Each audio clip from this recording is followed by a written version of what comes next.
talk to you later. Mr. President, you managed to get this deal done. Some say, a lot of people say that the men who managed to do that should get a Nobel Peace Prize. Do you think that you'll be able to get all the hostages back home? And what would happen if you hear from the They Israeli will side? never give me a Nobel Peace Prize. What would happen? What would happen if the Israeli I president? deserve it, but they will never give it to me. What would happen, sir? What would happen? Normalization to go forward. What needs to happen for normalization with Saudi Arabia? Well, we're going to see, and we're dealing with a lot of people, and we have steps to go yet, as you know, and maybe those steps go forward, and maybe they don't. We're dealing with a very complex group of people, situation and people, but we have the right man, we have the right leader of Israel. He's done a great job, and we've been friends for a long time. And we do a great job also, and I think we have a combination that's very unbeatable, actually. Can I ask, what would happen, Mr. President? What would happen, Mr. President? What would happen if you hear?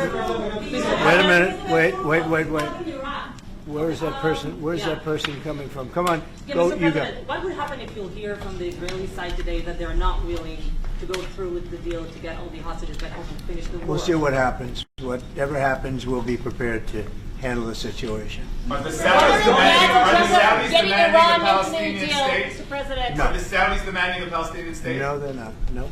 Are they demanding a path towards a Palestinian state or any other recognition Everybody's of that demanding one thing. You know what it is? Peace. We want peace. We want people to stop being killed. But everybody's demanding one thing. Very simple, peace. And he wants peace also. Mr. President, do you think it's politically possible in Israel to get this deal done until the end? To get the deal done? Yeah. Sure. I mean, is it politically Why wouldn't a deal get done? A deal can get done. We'll see what happens. We're dealing with very complicated people. But a deal can absolutely get done. Israeli strike on Iran. We'll see what happens. President Trump, I have one for Prime Minister Netanyahu. We have heard Joe Biden and Donald Trump take credit for the hostage and ceasefire deal. Who do you think deserves more credit? I think President Trump added great force and powerful leadership to this effort. I appreciate it. He sent a very good emissary. He's helped it along. And, I'll just tell you, I'm happy that they're here. And I'm sure the President is happy that they're here.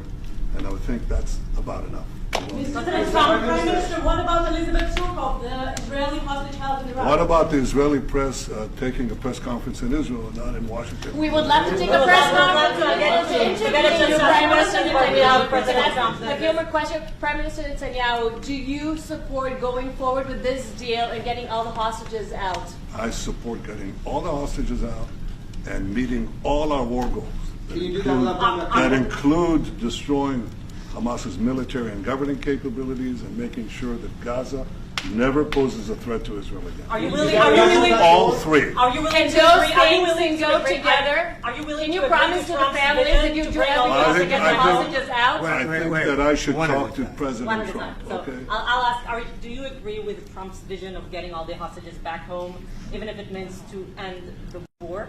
Well, I'm not sure that you articulated correctly what the president's vision is. You can ask, he can speak for himself. He does that very, very well. I have my own views, 3 goals, not 1, not 2, 3 goals, and I will meet all 3 goals. I think the president can help enormously. He brings fresh thinking. Any address to the Fresh fact thinking. that terrorists who murdered hundreds of people released their home as a part of the deal? It's a horrible thing. We can't forget it. I'll never forget it, and you can't forget it. And some people want to put it out of their memory, but we're not going to ever let that happen. It was a horrible day, October 7th. That was a horrible period of time. And a lot of people like to pretend it didn't happen. It happened. It's a big group of people that like to pretend it didn't happen, like the Holocaust didn't happen. Same mindset.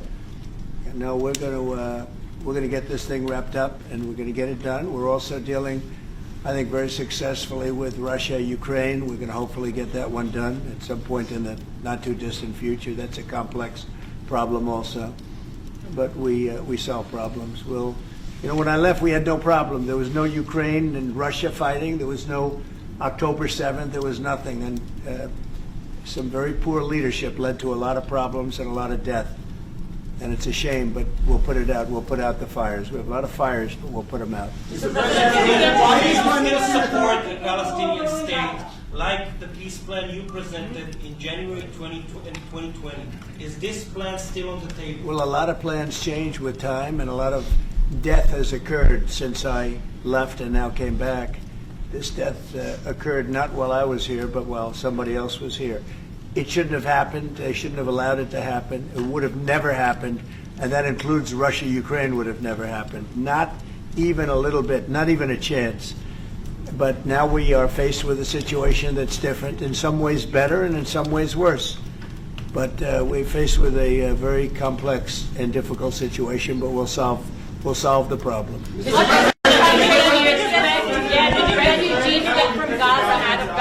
If not Jordan, Egypt, what other countries you think might accept Palestinians from Gaza? Well, I think Jordan and Egypt will. I know they've spoken about it with you, and they say they're not going to accept. I say they will.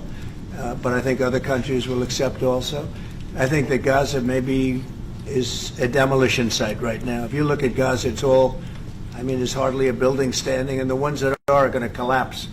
You can't live in Gaza right now, and I think we need another location. I think it should be a location that's going to make people happy. You look over the decades, it's all death in Gaza. This has been happening for years. It's all death. If we can get a beautiful area to resettle people permanently in nice homes and where they can be happy and not be shot, not be killed, not be knifed to death like what's happening in Gaza. And right now you have in Gaza a very dangerous situation in terms of explosives all over the place, in terms of tunnels that nobody knows who's in the tunnel. The whole thing is a mess. And I think that if we can resettle, and I believe we can do it in areas where the leaders currently say no. I mean, I've been saying that with Mexico, having to do with the border and all of the things, and you saw what happened, 10,000 soldiers, and they're going to do a good job. I really believe that, and I believe Canada is going to do a good job also. They said the same thing, and then they did something much different than what you were hearing.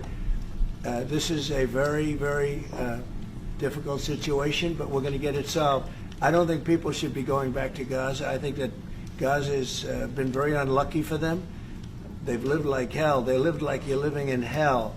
Gaza is not a place for people to be living.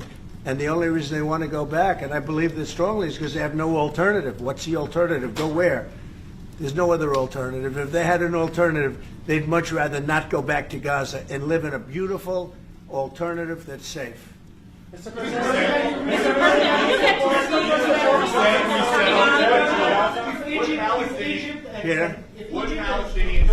Would Palestinians have the right to return to Gaza if they left while the rebuilding was happening? It would be my hope that we could do something really nice, really good, where they wouldn't want to return. Why would they want to return? The place has been hell. It's been one of the meanest, toughest places on earth. And right now, I've seen every picture from every angle, better than if I were there. And nobody can live there. You can't live there. So if we can build them through massive amounts of money supplied by other people, very rich nations, and they're willing to supply it. If we can build something for them in one of the countries, and it could be Jordan, and it could be Egypt, it could be other countries, and you could build 4 or 5 or 6 areas. It doesn't have to be one area, but you take certain areas and you build really good quality housing, like a beautiful town, like someplace where they can live and not die, because Gaza is a guarantee that they're going to end up dying. The same thing's going to happen again. It's happened over and over again, and it's going to happen again as sure as you're standing there, Peter. So I hope that we could do something where they wouldn't want to go back. Who would want to go back? They've experienced nothing but death and destruction. What will you do for Egypt and Jordan tell you no. What will you do then? Well, I don't think they're going to tell me no. President, I don't think they're going to tell me no. What will you do for I think they're going to tell Biden no, and I think they're going to tell other people no. So you think it will happen at the end? I think there's a good chance, yeah. How I'd like to see many it people are you thinking about? all of them. I mean, we're talking All of about them. probably 1.7 million people, 1.7 million, maybe 1.8 million. but I think all of them. I think they'll be resettled in areas where they can live a beautiful life and not be worried about dying every day.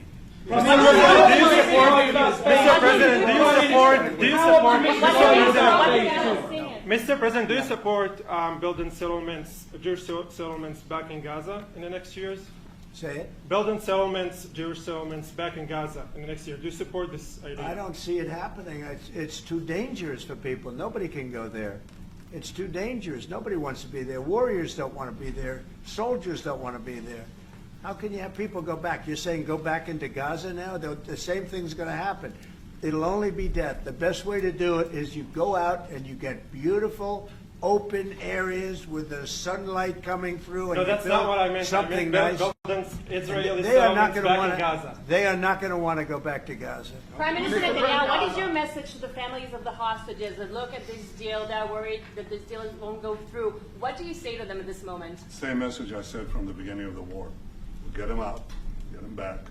We got over 70%, close to 75% of the people who everybody believed will not get out. We got them in successive deals, and most recently with the help of President Trump.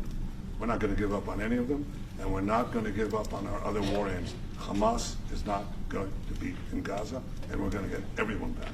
And you would not Prime have. Minister, how optimistic are you about reaching phase 2 of the ceasefire? How optimistic are you about that happening? Well, we're going to try. That's one of the reasons, one of the things we're going to talk about here. And if we, you know, when Israel and the United States work together, and President Trump and I work together, you know, the chances go up a lot. It's when we don't work together, Israel and the United States don't work together, that creates problems. When the other side sees daylight between us, and occasionally in the last few years, to put it mildly, they saw daylight, then it's more difficult. When we cooperate, Isn't it the right chances time are to good. eat once and for all? Say it. Now that Iran is so weak, isn't it the right time to hit their nuclear facilities once and for all? So you say Iran is so weak. I appreciate you saying that. They're not weak. They're very strong right now, and we're not going to allow them to have a nuclear weapon. It's very simple. You know, I signed a very strong proclamation. Iran was in big trouble when I left. They were broke. They didn't have money for Hamas. They didn't have any money for Hezbollah. You had no problem. October 7th could have never happened. When I left, October 7th could have never happened. And frankly, Russia and Ukraine, as I said, could never have happened. They became very strong very fast. They sold massive amounts of oil to China and everybody else who would not buy the oil when I was president, because we said, don't buy the oil. And they became very rich very quickly. But they're not weak. They're not weak. They're strong. Doesn't mean they won't be weak. But you know what? We just don't want them to have a nuclear weapon. They can't have a nuclear weapon. Prime Minister, Sorry, Mr. President, the Prime Minister wants you to strike Iran. That's what he wants. You don't know what he wants. What do you know about anything? Go ahead. But is that option on the table? Yes, please. President Trump, is that option on the table? You're not just talking about Jordan. No, could be other places too. There are many people that have reached out, many countries, many leaders of countries that have reached out that would like to participate in that. Doesn't have to be Jordan and Egypt, but I think it would be also them. Mr. President, your relationship with Mr. Netanyahu knew ups and downs. How do you describe it right No, now? I think it's mostly ups. Mr. President, what about the Palestinian Authority? Should it rule Gaza? Because Gaza will be empty? What? The Palestinian Authority, can it rule Gaza? What do you think? Well, it's had a pretty hard time, wouldn't you say? I'd say it's had a pretty bad time of it. Mr. President, Qatar has, you've criticized them in the past as a funder of terrorism, so as the Prime Minister. Do you think they're part of the solution or part of a problem moving forward? I think they're trying to help. Qatar Yep. is absolutely trying to help. I know them very well, and they're doing everything they can. Very tough situation, but they're absolutely trying to help. Will you Okay, visit Israel? thank you very much, everybody.